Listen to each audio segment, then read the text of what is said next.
যে জায়গায় এসেছি ওইখানে মানে কিছু নেই, সুবিধা নেই কিছু।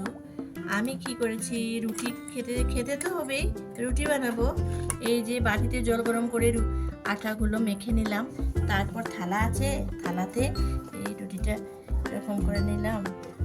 তারপর দেখবেন এই যে বটল, জলের বোতল, ওইটা দিয়ে থালার মধ্যে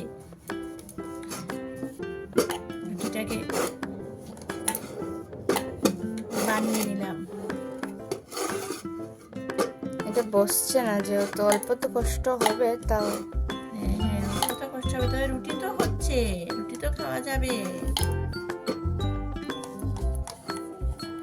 এই যে দেখলেন তো, মোটামুটি রুটি তো হয়ে গেছে। হোক ভারতের ম্যাপ হোক বা কিছু যেটাই হোক, হয়েছে তো রুটি। এখন ভাজারও এখানে কিছু নেই, রুটি কি করে ভাজবো? এই থালাটাকে ভালো করে মুছে, একদম কম আছে, আমি এই থালাটা বসালাম কম আছে, যাতে আমার থালাটা পুড়ে না যায়, বুঝলেন? তারপর এই যে রুটিটা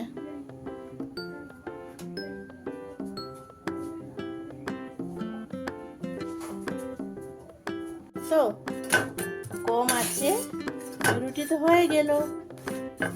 তাইলে বুদ্ধি থাকলে উপায় হয় না, তার জন্য এই বলছি না যে আমার বুদ্ধি আছে, সবারই আছে।